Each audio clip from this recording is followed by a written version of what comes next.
each person's recovery depends on facts and laws in each class case. I can't believe everybody.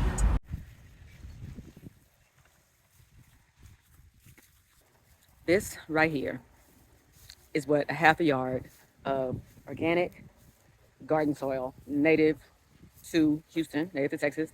This organic garden soil with fertilizer in it. I already like touched this and got a feel for it when we were at the dirt yard. This is supposed to be the best. We're using it in a new dirt yard this time called Living Earth. You probably have seen the packages at one of the big box stores. This is so much more effective, so much more cost effective, really. So much more cost effective than buying the bags. This is enough to top off all of my beds, which I'm going to show you in a minute. And then I don't know if you can see way back there, I have a couple of bags of compost because even though I compost, I don't have enough to like kind of mix in and spread all the way around the garden. So this truckload of soil, a whole yard would cost $60. This is a half a yard. As you can see, it fills up the truck. And this was half the price. This particular dirt yard does upcharge 7% for anything less than a yard.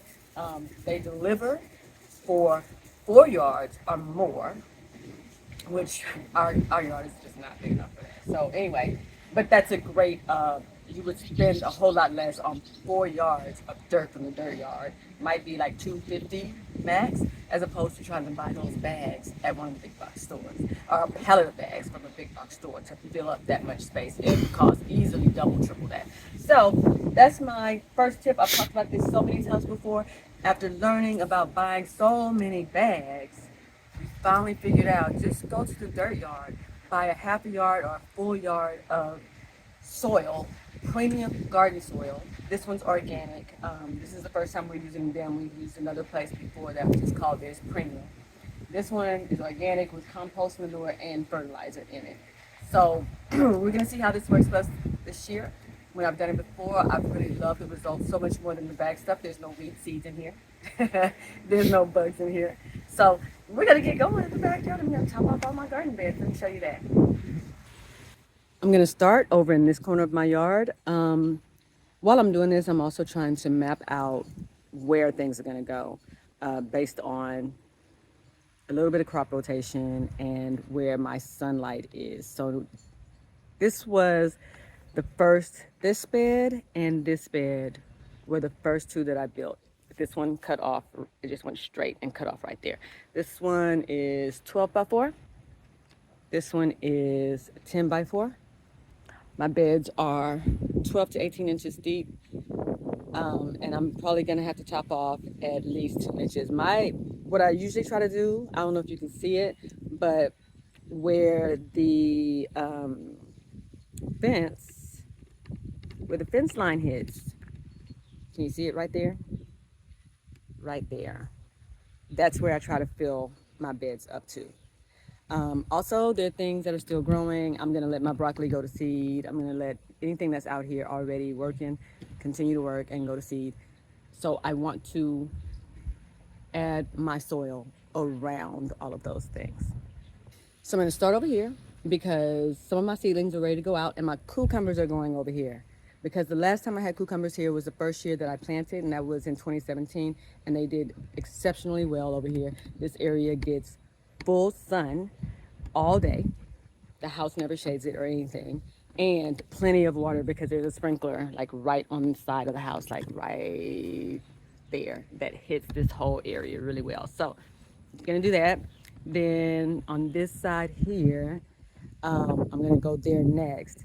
This side has changed because now that my neighbor's tree has gotten kind of big, it gets shaded in the afternoon. So I have to be strategic about what goes over there. Right now I have some purple cabbage seedlings that are working. And then depending on how far I get with that, I will go ahead and fill in across the way. This shows the extension, and the extension goes all the way across the yard, which is maybe, I think this is a 60 to a 75 foot lot. And I came out about 2 feet from the fence.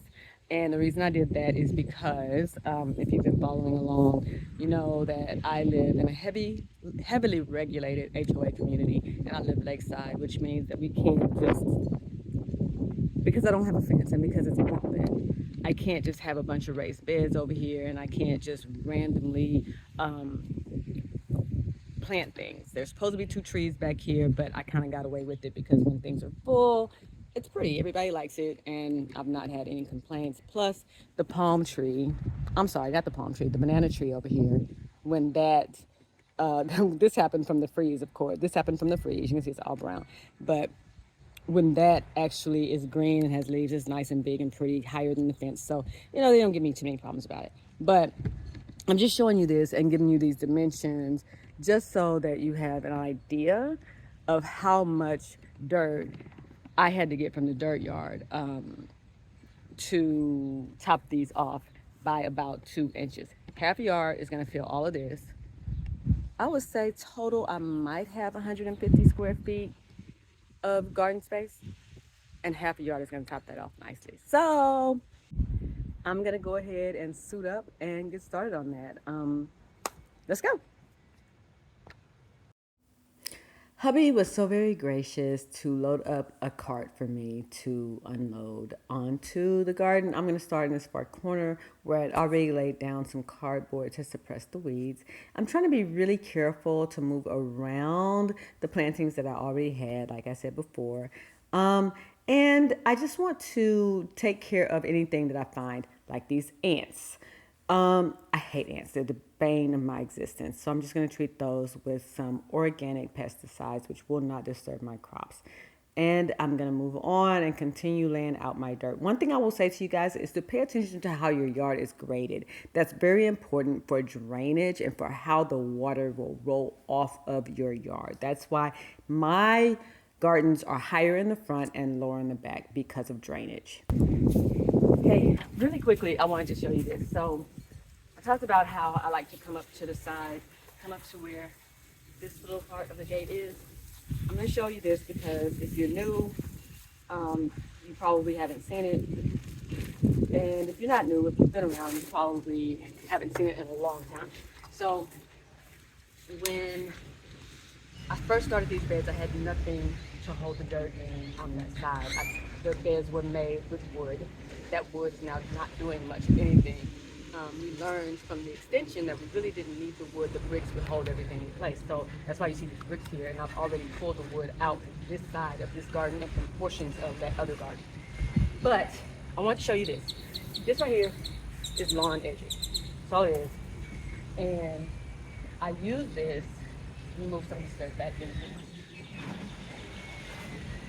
I use this to hold my dirt in around the fence line. Problem is, I didn't think of it until after I had already started. Basically, you just take, this is that heavy duty plastic edging. You just take it, and you can do this on a regular bed as well. But you just take it, measure it out as far as you want. Use like a box cutter for make a slit. I've already done it here, but make a slit, fix first. And then this stuff is so rigid, it just kind of bends. So that's all I do is bend it like this. I'm gonna bend it back the other way. And the plastic will just snap for you. And then I'll take this piece and just shove it down into the dirt, between the dirt and the fence. So let's see.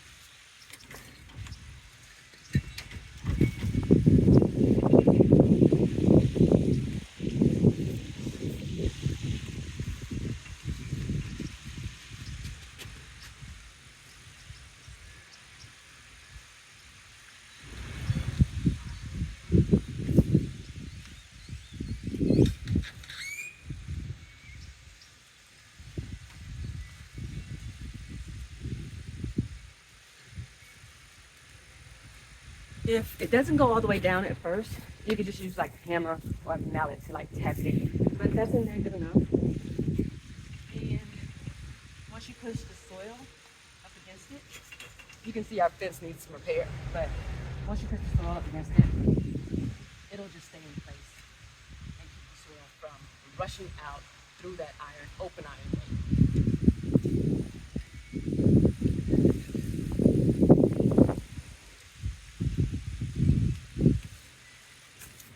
And put my piece of broken brick.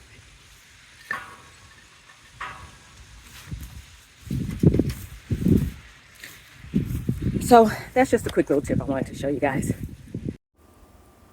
Back to filling this bed. I'm just taking my time to move things in and around plantings that are already here. And as I said, paying attention to the grading so that the water will drain appropriately.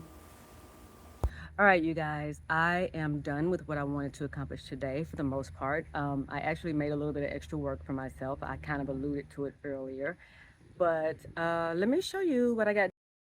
Here is my first bed, and you can see that it's topped off nicely. I took the opportunity to go ahead and remove the rest of the wood that was still lingering in there. And that meant I had to adjust my bricks a little bit. And so I started doing the same thing in this bed. As you can see, I have not topped off this bed.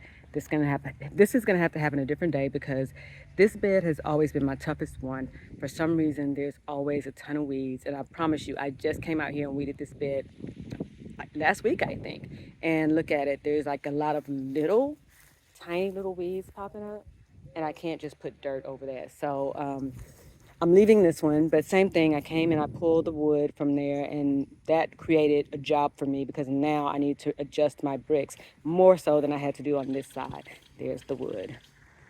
I think this is going to help me out a lot though with pests because pests love rotting wood, and you can see like it's all rotted in there, and so there were ants and all kinds of bugs in there. So I think that's going to help me out quite a bit. You saw earlier I ran into some ants over here and I did not like it. So that right there I'm going to have to save for another day. But everything else, and I'm going to relocate her. We'll talk about container gardening maybe in next video or two. But I did get all of the rest of these beds done. For the most part. I left a little corner right there because I remembered that I planted a seed on that corner and a seed on this corner, and I want them to be able to come up. But other than that, I got a ton done, and I'm very, very happy with it. And now it's time for me to go wind down and get ready for wing night. You guys, I got a real workout today, and the girl is tired. But I do hope that you got some good pointers out of this video. If you're looking to start a garden or expand a garden, there are a couple of things I talked about. Let me just recap. I talked about how you can use standard plastic edging to kind of hold all of your dirt in. Talked about, first of all, not spending a mint on dirt. That was the biggest part of this video that I wanted to talk about. So those two things, and then just amending with compost, and trying to figure out how much soil you need. Like most of these dirt yards do have soil calculators, and they can help you when you go to the dirt yard. But you know, it's pretty straightforward. If you know how much space you have, how much space you need to fill, and how deep you need to fill it, you go off of that. And if you have somebody who has a truck, you hit the jackpot. And that's how you get it done for next to nothing. So anyway, you guys, I hope you really did enjoy this video and get something out of it. If you did, give me a thumbs up and come back and visit me over and over again. I do all things here. As you know, I am an interior designer. I talk all things home. We cook. We do all the things. And we garden, of course. So I will see y'all next time. Thank you for watching. Bye.